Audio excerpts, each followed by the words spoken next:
Fala galera, tudo bem com vocês? Pessoal, aqui é o professor Murilo Bianchi e a gente vai dar continuidade aos nossos conteúdos por meio dessa videoaula.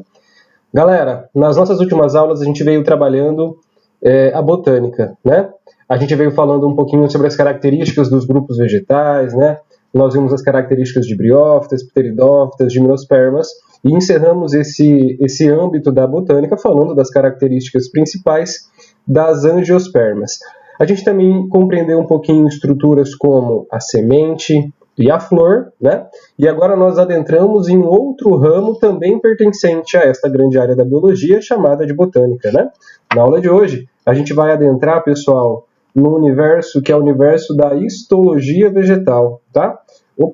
Eu acredito, galera, que a histologia não seja nova para vocês, né? Esse termo é um termo bastante conhecido. A histologia é responsável pelo estudo dos tecidos, tá certo? Então, a histologia vegetal é o ramo da biologia que vai estudar os tecidos vegetais, tá certo? Só que eles são um pouquinho diferentes dos nossos, né? Os nossos tecidos adultos são originados por tecidos embrionários e pronto, já era. Já nos vegetais, nós encontramos uma outra relação aqui. Nos vegetais, nós temos que tecidos embrionários originam tecidos chamados de tecidos meristemáticos, tá certo? Mas vamos lá para a nossa aula, então, que a gente vai falar melhor disso, né? Aqui nós temos uma lâmina linda, né? Que tem aqui vários tecidos vegetais. Dá uma olhada que beleza disso, né? Isso aqui é um corte histológico do caule de uma planta, né? E a gente consegue ver aqui diversos tecidos vegetais constituintes dessa planta. É um assunto muito bonito, tá certo? Bom, vamos falar então aqui agora dos tecidos, né, pessoal? Para falar sobre eles aqui, eu coloquei esse gifzinho, né? Porque diferentemente dos animais, as plantas, os vegetais, eles crescem de forma constante durante toda a sua vida, tá certo? Para que o vegetal consiga ter esse crescimento durante toda a sua vida, ele vai apresentar tecidos especializados no crescimento, né? Então é diferente da gente, que até um determinado ponto da vida, todos os tecidos, ou praticamente todos eles, crescem. Nos vegetais, não. Nós teremos tecidos especializados no crescimento. E esses tecidos que são especializados no crescimento, eles são chamados de tecidos meristemáticos. São chamados de meristemas, tá bom? Guardem esse nome. Os vegetais, eles podem apresentar dois meristemas. Nós temos um grupo de vegetais, por exemplo, as angiospermas eudicotiledôneas, que apresentam dois meristemas, que seriam o meristema primário e meristema secundário, né? Já outros tipos de vegetais apresentam só o meristema primário, mas a gente vai comentando isso aí conforme a gente entrar no âmbito dessa questão, tá certo? Bom, aqui mais um pouquinho sobre tecidos meristemáticos, né? Como seriam esses tecidos meristemáticos, tá certo? Aqui nós temos um corte histológico de um tecido meristemático de uma planta. Aposto que vocês estejam percebendo a mesma coisa que eu. Vocês estão vendo aqui que existem várias células em processo de divisão celular, né? Essa aqui é bem evidente, já está com as quantidades, os conjuntos de material genético separado e já está formando, então, a placa celular aqui, né, para dividir essa célula vegetal. Outras estão em alguma fase da divisão celular. Isso demonstra para a gente uma das características das células meristemáticas, que é o alto poder proliferativo, né? Significa que as células meristemáticas, elas se dividem com muita rapidez. Elas conseguem produzir outras células com uma rapidez muito alta, tá bom? Além disso, as células vegetais também são tratadas como pouco diferenciadas. E o que isso significa? Uma célula pouco diferenciada é uma célula que não vai apresentar as características de outros tecidos, né? Por exemplo, não vai apresentar uma característica de superinificação, de lignificação, às vezes não tem clorofila, né? São células ali que são pouco diferenciadas entre elas mesmas, e isso faz com que a divisão seja mais rápida, né? E faz com que elas possam formar outros tecidos, tá certo? Como a gente já comentou, né, os tecidos meristemáticos são responsáveis por produzir os tecidos adultos conforme vão proporcionando o crescimento da planta, tá certo? Então, a gente tem que ter sempre essa noção, que tecidos meristemáticos originam tecidos adultos conforme vão proporcionando o crescimento vegetal, ok?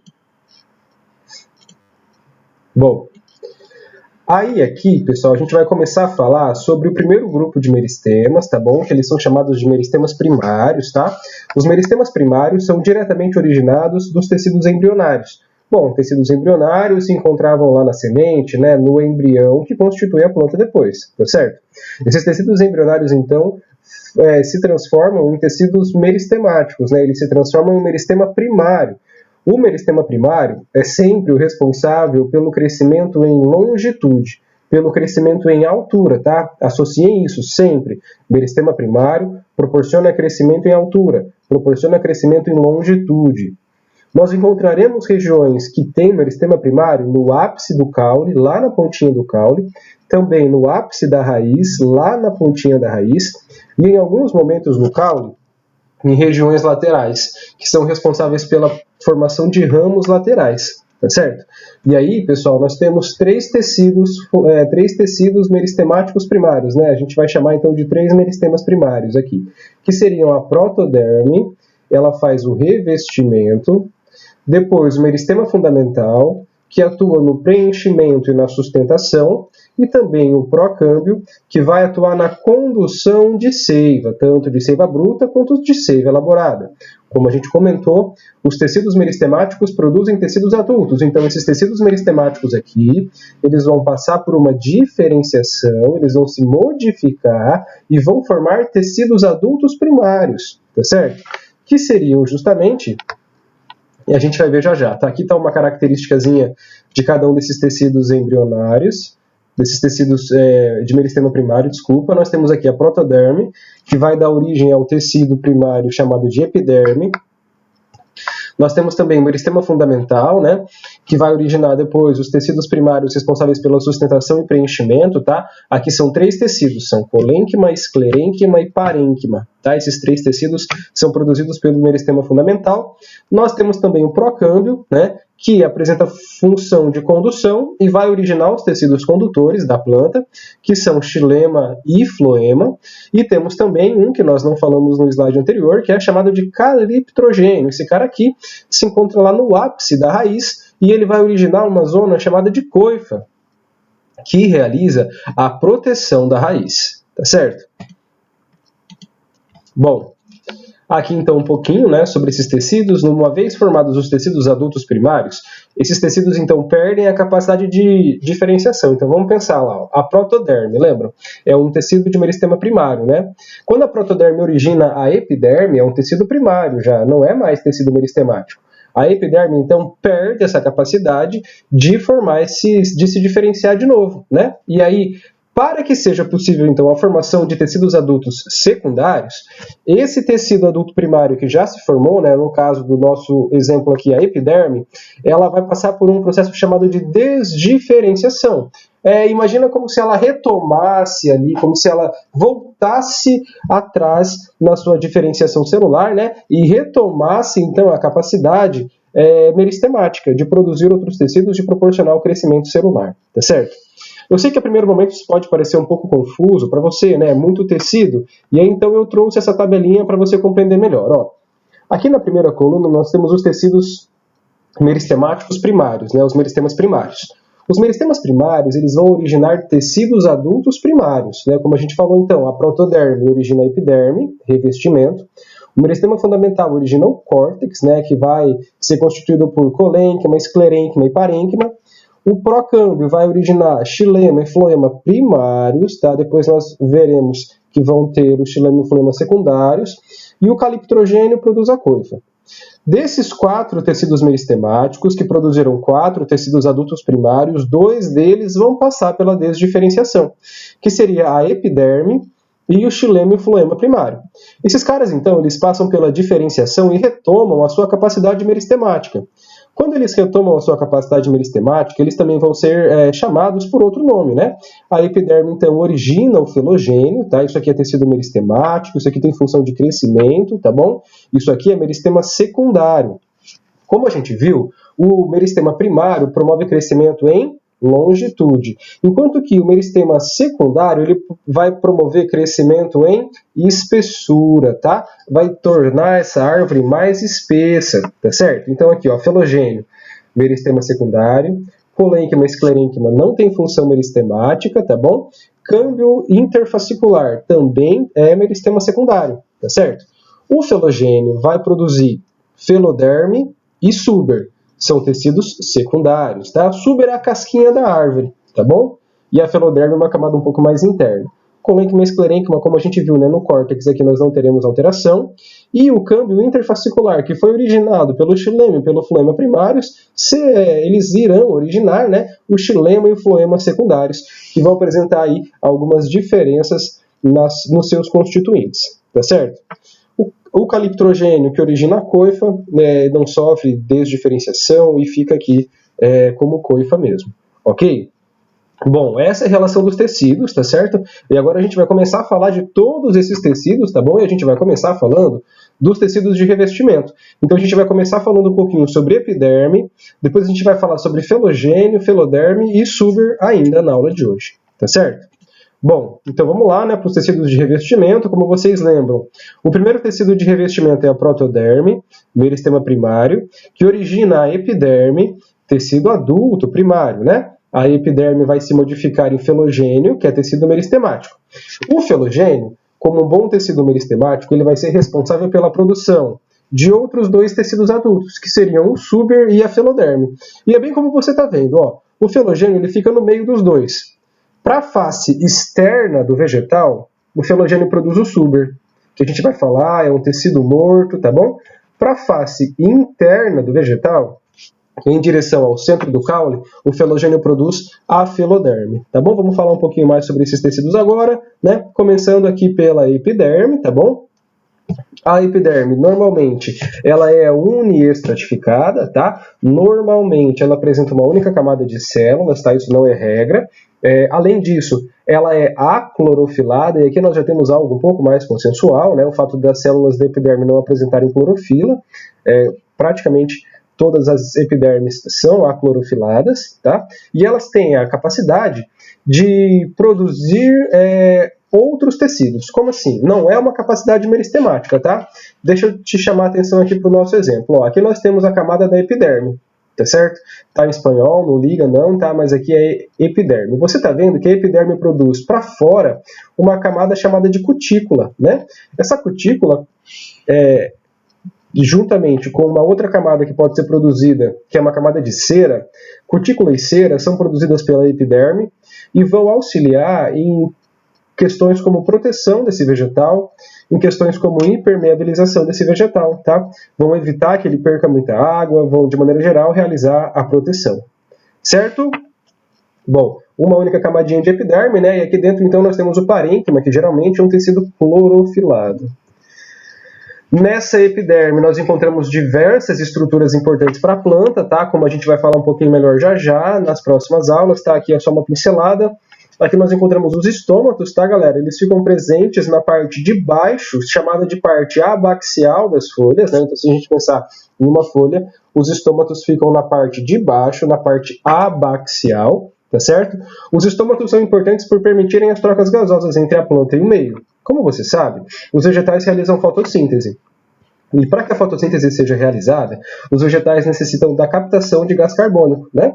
Essa troca gasosa que ocorre por meio dos estômatos é justamente para que a planta possa captar gás carbônico e liberar oxigênio, né? A planta capta gás carbônico para fazer fotossíntese, a fotossíntese ocorre e produz oxigênio, a planta libera esse oxigênio, tá bom? Os estômatos eles são constituídos por duas células guarda, como vocês estão vendo aqui, né? Essas células guarda elas têm a capacidade de ficar mais aberta ou mais fechada, como vocês estão vendo ali no nosso esqueminha. Quando a célula guarda está cheia, está bem túrgida, está cheia de líquido, ela se abre e aí ela mostra essa abertura para o interior do vegetal, chamada de ostíolo, né? Quando a célula guarda está murcha, quando ela está com uma baixa quantidade de líquidos dentro dela, essa célula guarda se fecha, fechando logo essa abertura chamada de ostíolo. Uma outra estrutura de vital importância para a planta são os tricomas, ou pelos, absorventes, enfim, tem algumas ramificações dessa estrutura, tá? Os tricomas podem ser uni- ou pluricelulares, tá certo? Eles são estruturas relacionadas com absorção, proteção e secreção de compostos, e eles também são caracterizados por prevenir a desidratação, tá? Então é o seguinte, ó, eles quando presentes na raiz, por exemplo, promovem a absorção, tá certo? Alguns tricomas, como o da urtiga, por exemplo, causam uma reação alérgica, uma reação inflamatória, né? Fazendo a proteção. Alguns outros tricomas fazem a secreção de compostos, como esses que a gente está vendo aí, né? Eles estão secretando alguns compostos. E outros já evitam que a planta perca muita água, né? Funções aqui dos tricomas, estruturas presentes na epiderme. Bom, aqui nós temos também estruturas chamadas de acúlios, né? Muitas pessoas confundem acúlios com espinhos, tá, pessoal? Qual é a diferença? O espinho é uma projeção do caule, tá? Então, o espinho compartilha os tecidos que também estão presentes no caule. Compartilha tecido de sustentação, compartilha tecido de transporte, por isso que remover um espinho, pensa no espinho de limão, por exemplo. Remover um espinho de limão pode ser bastante trabalhoso, né? Já os acúlios não. Os acúlios são estruturas constituídas pela epiderme, que estão ligados apenas a essa camada, né? A este tecido vegetal. Não apresenta ligação com outros tecidos vegetais. É o caso da rosa, por exemplo. Por isso que para retirar um espinho da rosa é muito mais tranquilo, né? Ele está ligado, para tirar, um acúlio da rosa é muito mais tranquilo, porque ele está ligado apenas à região da epiderme da planta. Bom, aqui um pouquinho sobre a periderme, né, pessoal? O que a gente considera como periderme é o conjunto de 3 tecidos, tá? A periderme é formada, então, pelo conjunto de felogênio, feloderme e suber, tá certo? Bom, como nós comentamos, o felogênio é um tecido de meristema secundário, né? O felogênio, então, para a face externa da planta, produz esse tecido chamado de suber.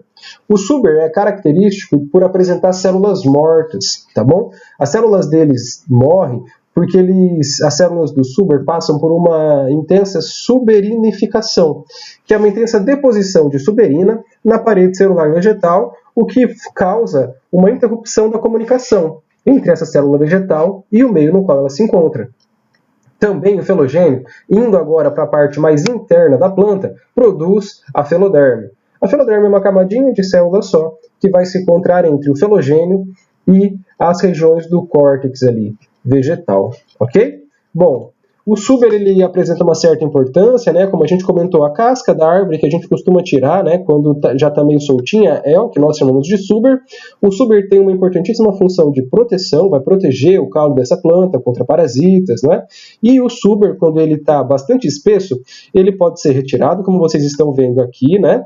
E quando retirado, ele pode servir para fazer a cortiça, né? Ele é chamado de cortiça, desculpa. E ele pode servir para constituir a rolha de vinho, né? A rolha do vinho, então, é deste tecido vegetal, é do suber. Só retomando, é um tecido morto devido à intensa suberinificação feita nesse tecido. As células, então, recebem muita suberina, elas ficam muito resistentes, elas ficam muito rígidas, mas elas acabam perdendo a comunicação com o meio externo, o que causa a morte delas, tá certo?